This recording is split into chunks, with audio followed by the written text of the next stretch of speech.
hearing, how are we going to decide on the existence of probable cause? We should remember that in the decision of the Supreme Court, Duterte versus House of Representatives, we were repeatedly reminded to go over the evidence, to weigh the same, and to make sure even that the House members or the Justice members understand and know the evidence that supports the allegation of offenses and allegation of grounds, no? So in response to the letter of the Respondents' Council, I reiterate that what is happening before the Justice Committee is not a trial. We are very much aware that trial will happen only in the Senate, and that is very clear as well in the Constitution. What is happening before the Justice Committee is a preliminary investigation where there is clarificatory hearing to aid the justice members in the determination of the existence of probable cause. There's actually a big difference between the proceeding in the Senate and the proceeding before the Justice Committee. Remember, our parameter here is probable cause only, which simply means a justification to be able to proceed to trial. Doon sa trial, which happens in the Senate, what they determine is the guilt or the innocence of the respondent. Ultimately, the proceeding before the Justice Committee must be judged not on the basis of the label, not on the basis of the terminology, not on the basis of the nomenclature. It should be judged on the entirety of the proceeding that is happening before the Justice Committee. We maintain the position. This is not a trial. This is a clarificatory hearing akin to a preliminary investigation. For purposes of our opening statement, that would be all. Hi, ma'am. Good afternoon po. Well, you've already clarified about the mini trial.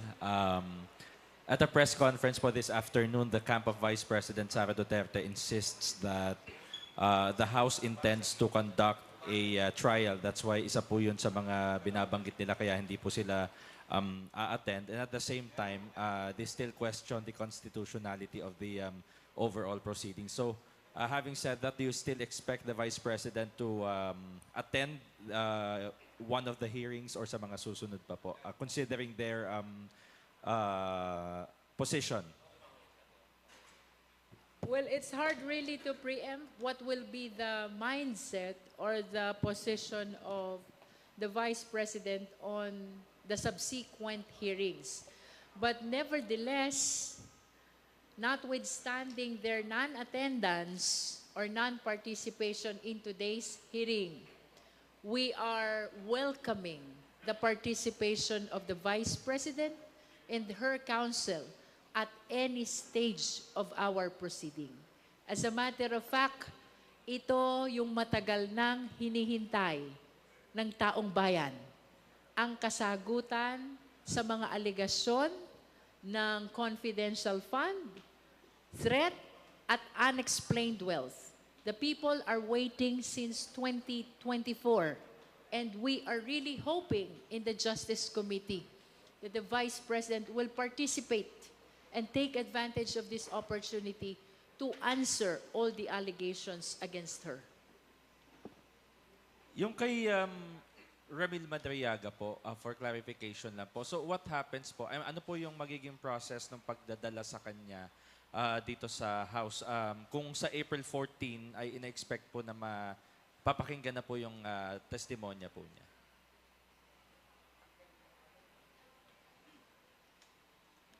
Pagka naman po talagang ipapatawag na si Ramil Madriaga, we will have to coordinate with the court and with the BJMP. Kasi syempre, sila po yung meron talagang jurisdiction over Mr. Madriaga. No? So, pagka meron na pong hearing date, yung pong pag-appear ni April 14, no? Yung pong pagpunta niya, we will have to coordinate with the court and the BGMP relating to that. In addition to that, in line with our order to issue the subpoena ad testificandum to Ramil Madriaga, as well as subpoena duces tecum with regards to his original affidavit, we have directed the Office of the Sergeant at Arms of the House of Representatives, as well as the Office of the Legislative Security, likewise of the House of Representatives, to coordinate with the BJMP and the court to make sure that all measures in line with his protective custody will be observed when he attends the hearing this coming April 14, 2026. Okay, last question na lang po. Sabi ni VP Sara sa isang statement this morning, parang pangatlong fishing expedition na raw po ito ng House of Representatives. At kanina po may binabanggit si Kong Rufus regarding dun sa sinasabi ni Kong Terry kanina na he objects because it's a fishing expedition nga daw po. Alam niyo, entitled naman ho sila sa opinion nila eh. Di ba? Pero the facts are very clear. Meron pong kailangan ipaliwanag ang ating pong pangalawang Pangulo doon sa discrepancy na kanya pong asalin ng 2007 at 2024. Yung pong wealth gap between yung cumulative salary ng 30 to 50 million at yung pong 88 million net worth niya in 2024. So yung magpapaliwanag po nitong lahat ng ito, yung pong lahat ng mga isasabpina pong mga dokumento from the BIR, tax payments, tax records, ITR, VAT payments ng mag-asawang Duterte Carpio at yung pong mga kumpanya po kung saan po nailista sa 2024. Maipapaliwanag din po yan mula doon sa audited financial statements nung pong kanila pong mga kumpanya na linista rin po sa 2024. Fishing expedition lang ho yun kung wala ho tayong pinagsisimulang mga dokumento. Ang problema meron. Nasasalin po mismo ng pangalawang Pangulo. May I add to that that we will remember that there has been a declaration of sufficiency in form. There has been a declaration of sufficiency in substance. And there has been a declaration of sufficiency in ground. In other words, the committee already ruled on the existence of sufficient basis to proceed to hearing proper. That includes the issuance of subpoena. Sorry, last na lang pong pahabol. Sorry po. Na-resolve na po ba yung issue kay Attorney Michael Powa at saka kay Reynold Munsayak kung paano po yung magiging treatment sa kanila as witnesses po ba or as counsel po ni VP Sara? Kasi sa press con din po today, this afternoon, parang willing naman daw po si Attorney Powa na umattend sa hearing. Babasahin pa lang daw po muna niya yung laman ng subpoena. Well, ito na po yung pag-step forward, no? Nung pong proseso dito po sa dalawa pong mga abogado. So, meron na pong subpoena on Mr. Powa. So, we will see in the next hearing, no, kung how he will take this particular subpoena. Kasi nabanggit naman halimbawa, yung pong relevancy nung pong kanya pong pag-i-issue po ng subpoena laban sa kanya. Ganyan din po yung mangyayari in the event that a subpoena is issued to Mr. Munsayak. No? So, it will depend on them as to how they will appreciate their attendance to future hearings po.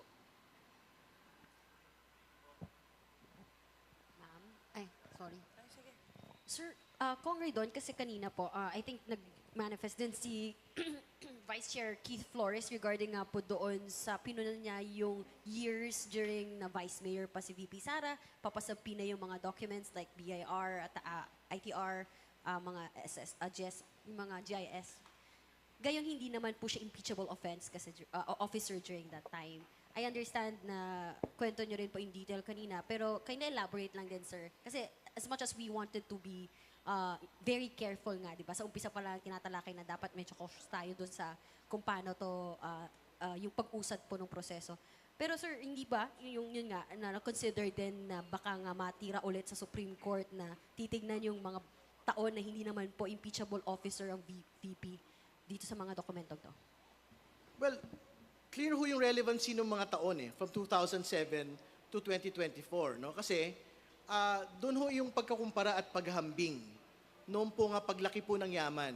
At doon po din manggagaling yung po nga pagpapaliwanag kung explainable or unexplainable wealth po ba ito. Kumbaga, we cannot simply rely on existing years, no, from 2022 to date para ho maipakita ito pong pattern na ito. Kasi in the first place, ang paliwanag naman po ng mga supporters po ng pangalawang Pangulo, yung pong kanyang current na kayamanan ay iniluluwal hindi lamang ng kanyang sahod, kundi ng kanila pong mga negosyo, katulad ng ice plant, at ng kanila pong trabaho bilang mga abogado. So, very important ho yung tie.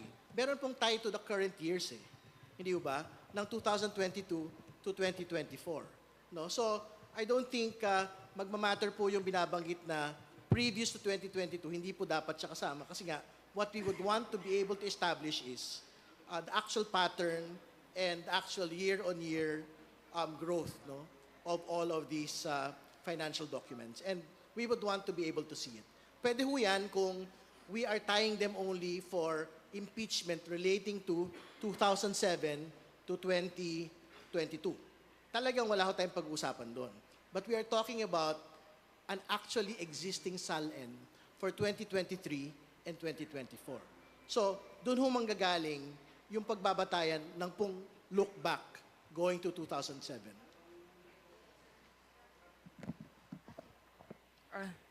Good afternoon po. Question lang po, kasi dun sa original na letter ni Congressman Jokno, meron po siya dong request for subpoena sa AMLC certification na walang kinalaman yung walang suspicious transaction involving the accounts of the Vice President, her husband, and even former President Duterte. Nandun po sa letter niya.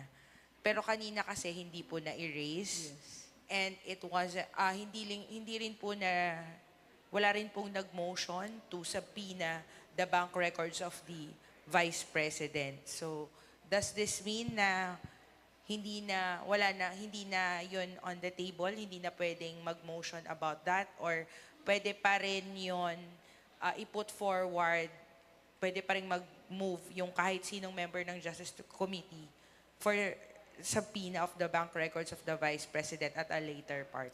Since the request is not withdrawn as well, then I must say that the request is continuing. It will depend on the succeeding hearings if any of the justice members will be formalizing the motion for issuance of subpoena to AMLA. For today, nobody raised that motion.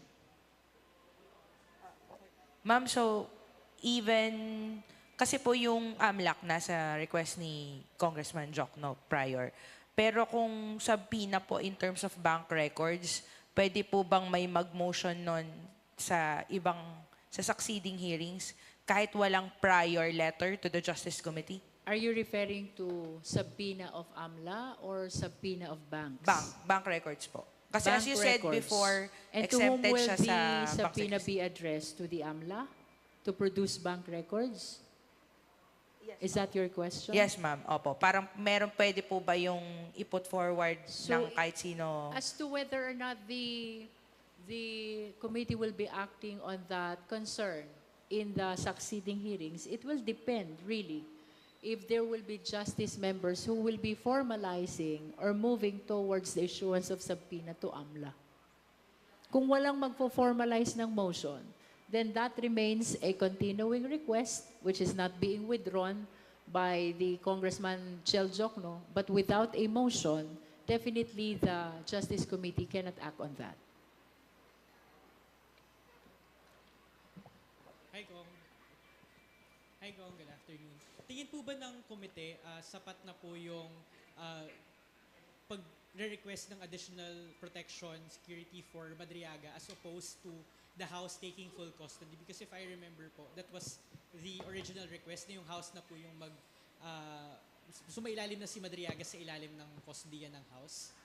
I don't know if indeed the members requested that the custody be transferred to the House of Representatives. But I remember during the last hearing, prior to this, this representation was corrected by Congressman Chel Jokno because indeed the motion is not for the transfer of custody to the House, but it is a motion for protective custody, which can pertain to some or more measures towards protecting the safety of witness Ramil Madriaga. Kanina, we witnessed Congressman Chel Jokno enumerate the details of his request. So what I recall, ang sabi niya dyan, i-augment ang security with NBI security personnel. Second, to ensure the safety of his transport in attending hearings before the Justice Committee. And the third is to make sure that secured yung kanyang detention place while this hearing is ongoing. So these are the three specific concerns of Congressman Chel Jokno, which he requested to be addressed. He moved to be addressed in his motion for protective custody, and which, as you witnessed, the Justice Committee acted on favorably. But do you think po, Congresswoman, is it sufficient for now, or are we not ruling out the possibility na yung House ay si Madriaga sasailalim na lang fully in the future sa kustodiyan ng The House? committee can actually act depending on the motions which are being raised. And since no one raised the motion for transfer of custody, wala tayong tinalakay na ganyan. As to sufficiency, I think naman reasonably sufficient yung mga ni-request ni Congressman Jokno about making sure that protective custody is provided to witness Ramil Madriaga. Related naman, on another topic naman po, patungkol po doon sa label na mini trial, because we saw Vice President Sara's statement and she sort of like siguro weaponized the use of that word phrase. And I remember po last week kayo po yung isa mga nagbanggit noong salitang yon, nung label na yon. Do you still stand by that label categorization to refer to what is happening to here in the House of Representatives, or do you sort of like regret that given na ginagamit po ito ng kampo ni VP Sara? For purposes of accuracy, no, the use of mini trial in the past interviews was only to guide the viewing public in distinguishing the proceeding before the Justice Committee with the trial, which will happen in the Senate. Again, to be very accurate, what is happening in the Justice Committee is akin to a preliminary investigation in which there should be a clarificatory hearing where the justice members will raise question for the purpose of guiding them in the determination of probable cause. No? Kung walang clarificatory hearing, kung hindi magtatanong ang mga justice members, ang tanong ko naman sa inyo, paano kaya i-determine ng justice members ang existence or non-existence of probable cause? So kayo, Kong, you wouldn't shy away from using it just to guide the public pa rin of what is happening in the House? Of course, because the intention only in using that terminology is to make it better understandable on the part of the viewing public that this is different from the trial that is happening in the Senate. So no regrets, Kong? No regrets. And finally po, sa pahayag kasi ni VP Sara, I think today, she's sort of like framing what is happening in the House as bakit nagfo-focus yung House dito sa political matter na ito as opposed to gut issues that are happening in the country. Can the House Justice Committee lang po siguro articulate further why this impeachment proceeding is important despite yung nararanasan ng mga publiko, mga gut issues na kinakaharap nila? Well, una sa lahat, hindi lang naman na gut issues yung mahalaga eh. Katulad ng sinabi ng ilang mga senador nung nagdaan pong impeachment, hindi lang naman pagkain, kalusugan at ang mahalaga sa taong bayan. Mahalaga rin po yung pananagutan, mahalaga rin po yung katarungan. Nakakain ba yon? Hindi. Pero mahalaga sa tao yun. Hindi ba? At hindi rin totoo. Katulad ng binanggit ng ating pong chair kanina, na wala hong focus doon sa krisis ang Kongreso. Yung pong passage po ng excise taxes removal, suspension, nagawa po ito ng Kongreso within the span of 2 weeks. No? At for the signing of the President na po ito. At the same time, na tumatakbo po yung accountability mechanisms ng House Justice Committee na ipagsabay po ito sa economic relief measures po ng Kongreso sa kabuuan. So, hindi po yung totoo na dito lang kami nakafocus sa politika, sa pagpapanagot, kasi ang totoo, kahit sa mga pang-ekonomikong mga usapin, tumindig po yung Kongreso para dito. Thank you po. Good afternoon po. Sige, go. Nabanggit niyo po kanina na expected po yung testimony ni Ramil Madriaga sa April 14. Ano pa po ba yung inaasahan po natin dun sa next na hearing? Lahat po ba nung pinasasapi na po itatakil natin din? Well, since we have issued the subpoena already, we will see if we can accommodate all their testimonies and presentation of documents, then we will do that. Hello po, good afternoon. Isaiah from Abante and Billionario. Ma'am, question lang regarding with the statement of the Vice President na sinasabi nila na hindi na raw nila pagtutuunan ng pansin ang House of Representatives dahil parang sigurado naman nang may impeach siya dito kaya sa Senate na raw sila haharap. So is it parang a sign before us na madaliin na to, magbotohan na sa plenaryo? Kasi parang we're not expecting for the Vice President naman na pumunta na dito. Well, una sa lahat, hindi ko alam doon sa listahan ng mga pahayag ng pangalawang Pangulo na sinabi niya yan. Hindi ko walang ganon. Nakita ko yung statement kanina, ang sinasabi lang niya, dapat ibasura ng House Justice Committee ito pong impeachment complaint laban sa kanya. Wala siyang sinabi patungkol doon sa specific wording na binabanggit po ninyo. Pero again, ang gagawin po ng committee na ito, we will fulfill our constitutional mandate para ho dinggin ito pong mga ebidensya at magkaroon po ng committee report and to go to the plenary and vote on the impeachment. No? So I think that is the process that we will undertake, no? And given all of the schedules that we have today. Also, sir, just regards with Congressman Rufus kanina, I mean, as he is a member of the committee and sa lahat ng motion, halos siya lang po yung mga tumututol. Are we expecting for him to do that na tutulan yung ibang mga motions natin? I think you have to ask it to him. No? I mean, I don't speak for Congressman Rodriguez. No? So he has his own mind, he has his own view of the world. No? So we respect him. So I think how he will deal with it in the next hearing, so siya ho yung makakapagpasya. Okay, thank you, sir. Good afternoon po, Eden Santos from Net25. Nakonsulta po ba ng mga congressmen na miyembro ng House Committee on Justice yung inyong mga constituent kung talagang gusto po nilang ma-impeach si VP Sara since sa bawat lumalabas pong trust ratings, mga survey, ay nananatili pong mataas ang trust ratings ni VP Sara? Well, for my part, yes. I am from Batangas. And my constituents support this impeachment process. Well, sa bahagi po, syempre, yung consultative mechanisms naman no, merong tumututol, meron din pong hindi tumututol no, dito po sa impeachment proceedings po na ito. Pero balikan ho natin yung Pulse Asia Survey on distrust against the Vice President. Ang pinakamataas pong porsyento ron, ang nakalagay ho doon, corruption allegations against the Vice President. So, Tiko, yun ang pinaghuhugutan nung pong mga constituencies po na sumusuporta ho dito sa impeachment. I think they would want to see some closure on the matter of confidential funds, unexplained wealth, and the death threat against the President. Another question po. Bakit po hindi inaalaw or may limitations po yung participation ng mga legal counsel ni Vice President Sara Duterte dito sa mini trial or clarificatory hearing para mas makatulong po na ma-determine yung probable cause kung maririnig din po yung side ng mga ng kampo ni VP Sara through her lawyers po. If we allow that to happen, then that will be a trial.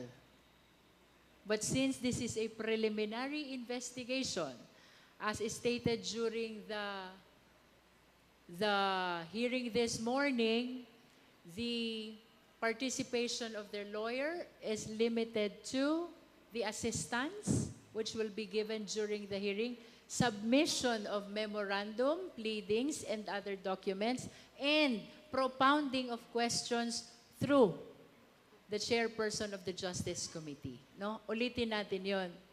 If we allow the raising of questions to the lawyers, not just of the respondent, but even of the complainant, then that will be tantamount to hearing. Because that is one thing that distinguishes a trial from the clarificatory hearing. No?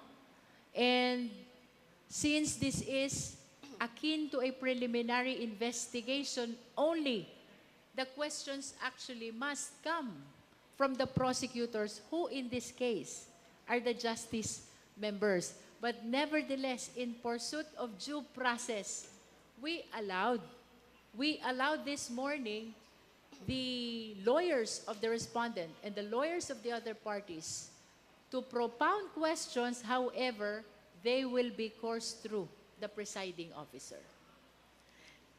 Medyo ano lang po para sana mas makatulong na mas mabilis ninyong ma-determine yung probable cause sa pamagitan po ng presentation of evidence, facts ng complainant at saka nung respondent.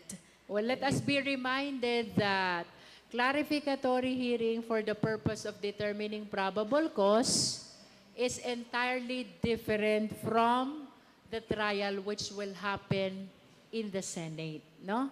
Let us remember that the proceeding